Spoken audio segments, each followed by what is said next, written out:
I was thinking about what my last show for 2024 should be. Should it be a celebration of this year's biggest hopes and achievements? Maybe a reflection on the fears we overcame? I love stories of surmounting odds, but instead, I kept coming back to something else entirely. The biggest lie of the year. What if I told you this story has everything? Mystery, conflict, surprising twists, and even a reveal that might make you rethink everything you thought you knew. It's a tale of how one spark turned into a wildfire of misinformation, leaving confusion and heartbreak in its wake. But here's the thing. Buried within this mess are lessons we can all learn to do better in 2025. Have you guessed yet what the biggest lie of the year is? It's a doozy. I'll give you a clue. It involves pets, immigrants, and a social media firestorm that made national headlines. Got it yet? Don't worry. You'll know soon enough. Let me say this right up front. This story is completely apolitical. It's not about left, right, or center. It's about how a single rumor turned into a tidal wave of misinformation.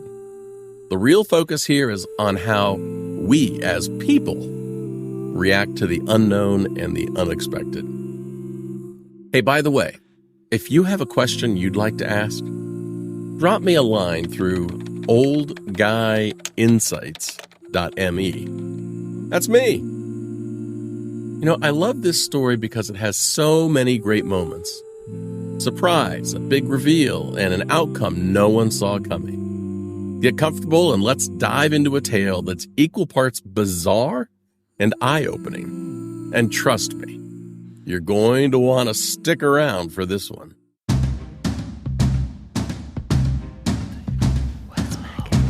So what happens when fear and gossip collide in a small town? You get a storm of chaos, confusion, and division, all sparked by a single unverified rumor. We've all heard the phrase, a lie can travel halfway around the world before the truth has a chance to put on its shoes. But in today's world of social media, it's more like the lie is on a supersonic jet, scattering sparks of panic with every mile, while the truth stumbles behind, just trying to find its shoes. And here's where it gets interesting. This wasn't just some random misunderstanding. It became one of 2024's most bizarre and damaging viral scandals. Pets, immigrants, and social media chaos all collided, leaving a town reeling and a country scratching its head. Those sparks we'll dive into later, they came from two sources, each one more unreliable than the last. But for now, let's stay with this firestorm and look at the damage that it caused.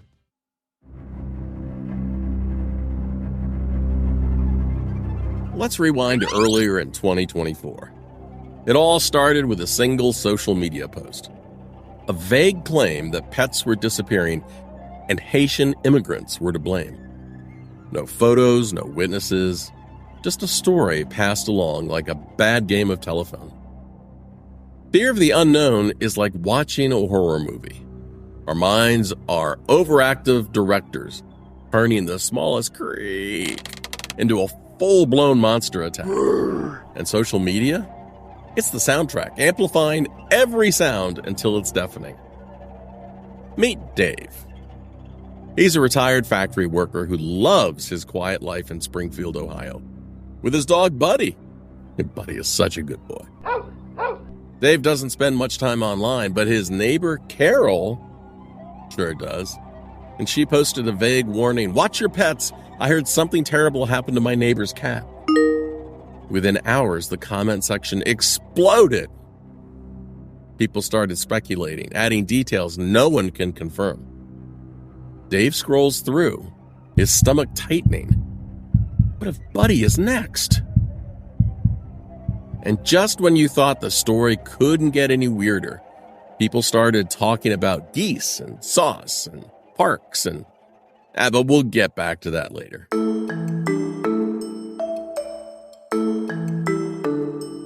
The Springfield, Ohio police investigated. Their findings? Nothing. No stolen pets, no bizarre meals, no evidence at all. But by the time the truth came out, it was too late. The damage was done. The rumor exploded with gusto, spreading faster than wildfire. While the ultimate truth, it was barely shared, more like a couple of whispers that never reached anyone's ear. It reminds me of that old saying, the best place to bury a dead body is on page 2 of Google. Nobody will ever find it. Because of the irresponsible rumors, schools had to be evacuated repeatedly after hoax bomb threats kept coming in. I can only imagine the chaos. Kids clutching their backpacks, filing out of classrooms, staring wide-eyed at flashing lights and cops and hearing sirens, and parents frantically texting, asking if their kids were safe. And then, as if the situation weren't tense enough, a group of about a dozen out-of-towners arrived in Springfield. They marched through the streets carrying swastika flags and rifles, their faces hidden behind ski masks. At times, they raised their right hands in the infamous Heil Hitler salute. They walked near one of Springfield's festivals, shouting their rhetoric, while the community looked on in disbelief.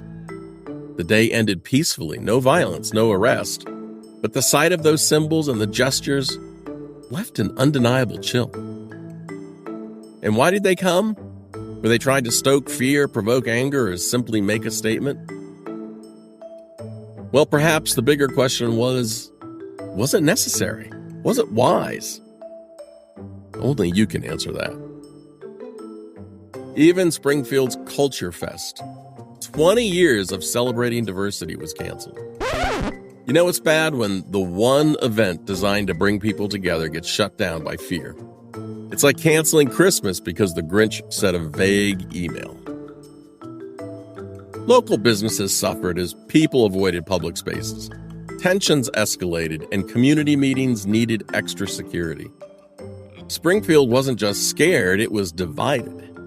And while the Haitian community bore the brunt of it, the entire town paid the price.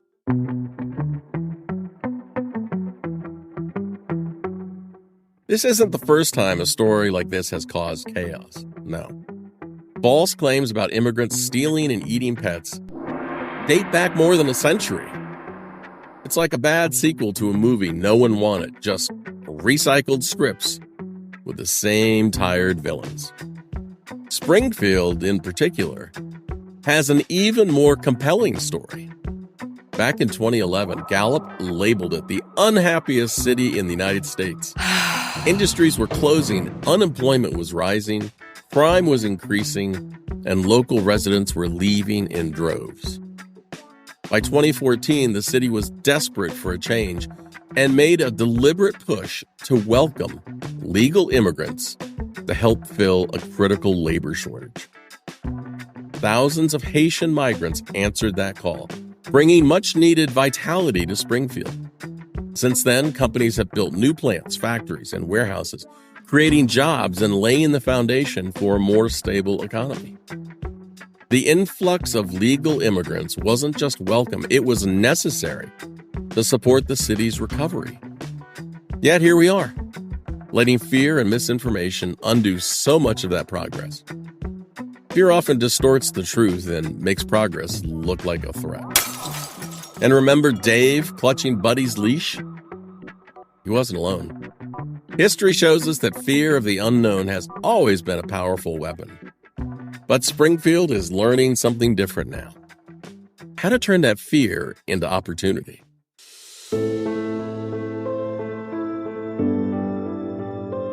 Here's a surprising bit of good news that came out of all this. While viral rumors were entirely false, they brought attention to a real issue.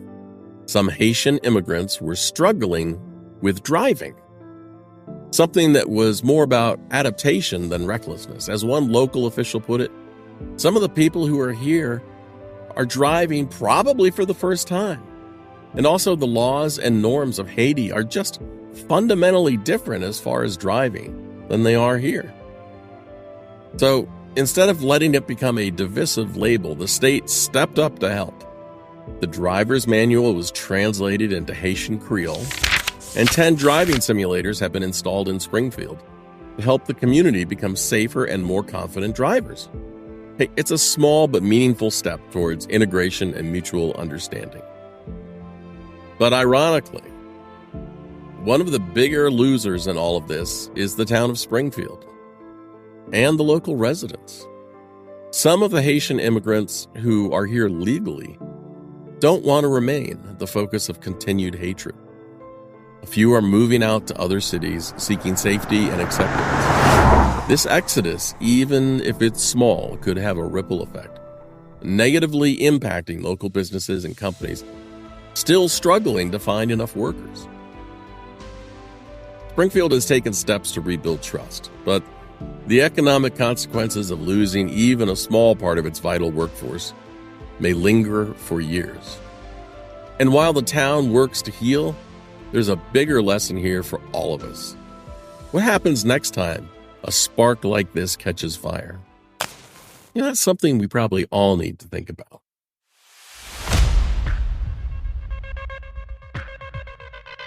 So, who gains from a lie like this?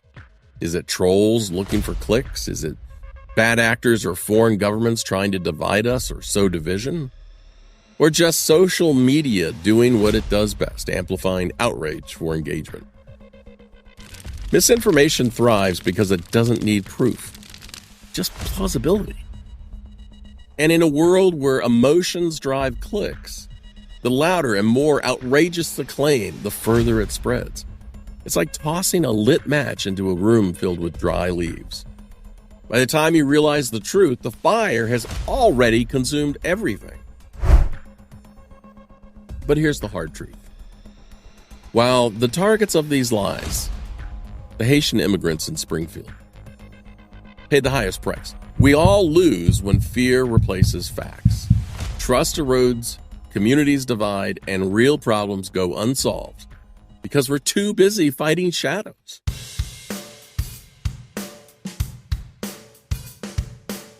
Let me tell you about 2 sparks that lit this rumor wildfire. And no surprise, both came from shaky sources. The first was a Facebook post. A Springfield resident claimed her neighbor's cat was missing and that she'd been told a Haitian immigrant was responsible. No photos, no witnesses, just a story passed along like a bad game of telephone tag. And here's the twist. When pressed, the so-called neighbor admitted the alleged cat owner wasn't even someone she knew directly. Instead, it was, in her words, an acquaintance of a friend. Translation: pure hearsay, dressed up as fact. The second spark came from a video of animal cruelty. Blurry, distressing, and entirely unrelated to Springfield. The incident happened in Canton, Ohio, 170 miles away, involving a U.S. citizen who had no connection to the Haitian community. Yet this video was weaponized, adding fuel to a rumor that had no basis in reality. Think about it. 2 completely unrelated stories. One post on Facebook and a video from another town combined into a baseless claim that changed lives. That's the power of misinformation. It doesn't need truth, it just needs a spark and some oxygen. And remember, every time we hit share without stopping to think, we add oxygen to that fire. What could we do instead? That's what we need to explore next.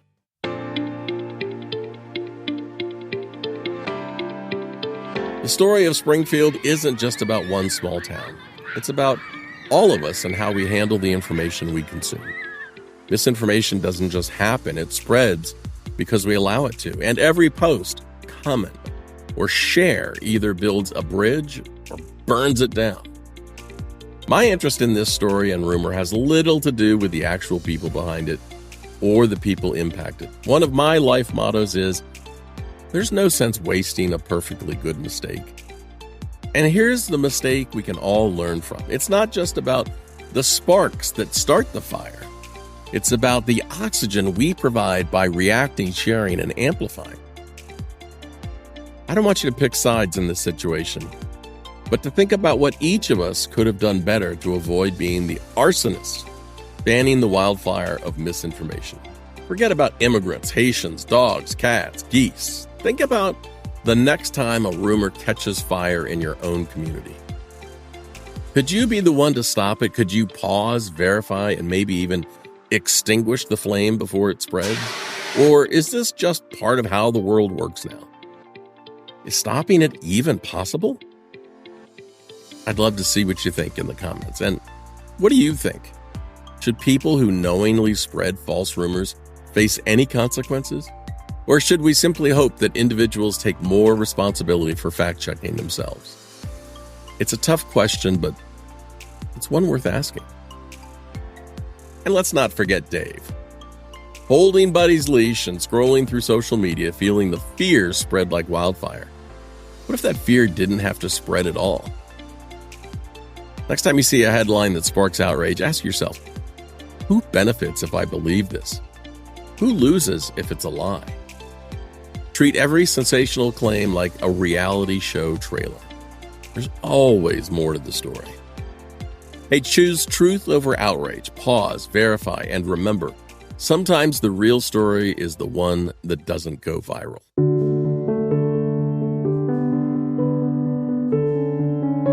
As we close out this year, I hope this story leaves you with more than just disbelief at how far a lie can travel.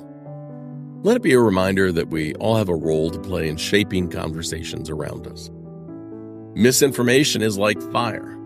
It spreads fast, destroys trust, and leaves scars. But here's the good news. Every one of us has the power to put it out. So as we head into 2025, let's be the firefighters in a world full of sparks. Let's be the ones who say, hold on, what's the full story? And let's build communities that choose curiosity over conflict. Thank you for being here with me today. And if you enjoyed this journey, don't forget to like, subscribe, and share this with someone who needs to hear it. Until next time, do good things, and remember, don't be a dick. See ya.